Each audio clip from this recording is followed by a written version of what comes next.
Olha, gente, a primeira morte por coqueluche do Brasil depois de 3 anos foi confirmada. A vítima era uma bebê de 6 meses de idade, do Paraná. E essa é a primeira morte do país, como eu dizia, após 3 anos pela doença, de acordo com as informações prestadas pelo Ministério da Saúde.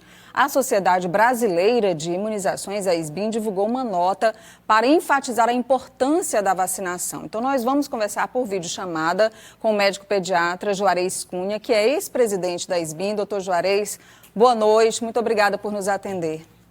Boa noite, Nádia. Não é essa notícia que eu gostaria de estar comentando, né? Mas a nossa realidade é essa, então temos que falar sim sobre coqueluche e sobre esse óbito, né? Bom, e a gente fala sobre coqueluche num bebê de 6 meses de vida, doutor Juarez. Então, a mãe, se a mãe é vacinada, ela já transmite ali os anticorpos da doença para o bebê e também através do aleitamento materno, mas a criança, mesmo assim, ainda fica desprotegida? Acho que é fundamental isso que tu colocou agora, né? Então, assim, primeiro, atualmente, a gente tem uma vacina aplicada na gestante a partir da 20ª semana de gestação, que o objetivo principal, e é a principal estratégia, de evitar coqueluche na criança nos primeiros meses de vida. Então, esse é o primeiro recado. Temos uma vacina que é recomendada para gestantes a partir da 20ª semana, tá? Que é a difteria, tétano e coqueluche, protege para essas 3 doenças, não só a mãe como o nenê. O nenê, ele só vai ficar adequadamente protegido quando ele tiver feito as 3 doses iniciais, que a gente chama as doses básicas, que estão junto com a vacina penta, né? Então, a vacina penta tem o componente coqueluche dentro dela, e ela é aplicada aos 2, 4, 6 meses de idade. Mas esse é o grande problema. A coqueluche, a criança só fica bem protegida, então essa criança morreu com 6 meses, é pouco provável que ela tenha feito a 3ª dose, mas provavelmente, se estava com a vacinação em dia, já tinha feito 2 doses.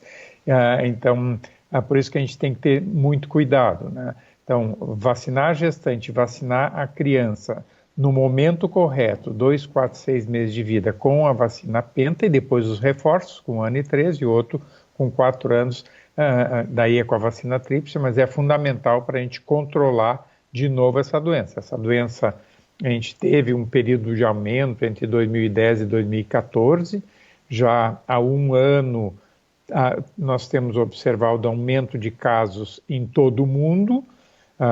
O Reino Unido, eles já tiveram 6 óbitos esse ano. Então, a coqueluche está aumentando em vários locais, inclusive aqui no Brasil. O próprio Ministério, há cerca de 1 mês e meio atrás, lançou um alerta para ficarmos de olho nessa situação de aumento de casos, fazer o diagnóstico coqueluche, utilizar as vacinas que a gente tem disponíveis aí, gratuitas e seguras e eficazes para a proteção não só das crianças, das gestantes, e os profissionais de saúde também têm indicação de fazer essa vacina. Juarez, muito importante a gente lembrar da vacinação também, porque jovens e adultos também, por exemplo, que estão gravitando ali em torno de um bebê de 6 meses, eles podem ter o bacilo da coqueluche e transmitir para esse bebê que provavelmente estaria desprotegido, né? Essa é uma estratégia que a gente chama de casulo, que seria o ideal, né? Porque o Ministério oferece a vacina para gestante, que é a principal estratégia, tá? Mas o ideal, sim, é que todo o entorno estivesse vacinado. Então, o pai, os avós, cuidadores, né? E claro que os outros irmãos, se tem outras crianças na casa, também tem que estar com a vacinação em dia. Infelizmente, a gente não tem essa vacina disponível para todos. Na rede pública, como eu falei antes, ela está para gestantes e para profissionais de saúde. Então, outros adultos que queiram se vacinar, daí tem que procurar em clínicas particulares, porque na rede pública ela é limitada para esse tipo de situação, gestação e profissionais da saúde. Tem sim registros, né, da coqueluche no Brasil e no mundo. Agora, o caso de óbito após 3 anos, esse é o primeiro no Brasil. E eu gostaria que o senhor trouxesse para a gente, como médico também, já nos atentou aqui, já nos trouxe o alerta da importância da vacinação para a mãe e para o bebê, os profissionais de saúde, mas também quais são os sintomas da coqueluche. Bem, primeiro então, coqueluche é mais uma doença de transmissão respiratória, né? A gente tem tantas doenças de transmissão respiratória, essa é mais uma delas. Então, essa bactéria transmite de uma pessoa para outra.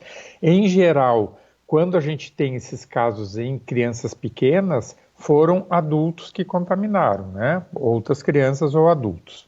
Porque na criança tem uma característica de ser um quadro de tosse comprida, que a gente chama. Então, são aqueles episódios de tosse que vão aumentando de intensidade e na criança a gente tem uma característica que se chama o guincho, né? Tosse até que faz um guincho para conseguir respirar. Isso não acontece no adulto, nem nos adolescentes, é uma característica bem da doença na infância. Então, é um quadro respiratório que vai evoluindo para essas crises de tosse e quanto menor a criança, maior o risco. Por isso que é fundamental vacinar a gestante, né? Porque a criança pequena, ela nem consegue fazer o guincho, ela não consegue ter a defesa que ela tossiu, daí respira no final daquela tosse intensa. Muitas vezes a criança pequena, ela não consegue ter esse guincho para voltar a respirar e daí oxigenar todo o corpo, porque o que a gente vê, principalmente criança pequena, é que vai ficando com o lábio roxo. Isso é um sinal de alerta quando tem crise de tosse e fica com uma cor diferente, ou mais pálido, ou também cianótico, que a gente chama, tem que procurar ajuda médica e procurar atendimento. Queria agradecer ao Dr. Juarez Cunha, que é médico pediatra e ex-presidente da Sociedade Brasileira de Imunizações, conversando com a gente aqui no Jornal Cidade Verde. Pela atenção de sempre, Dr. Juarez, muito obrigada. Uma ótima noite para o senhor. Eu que agradeço. Boa noite. Boa noite.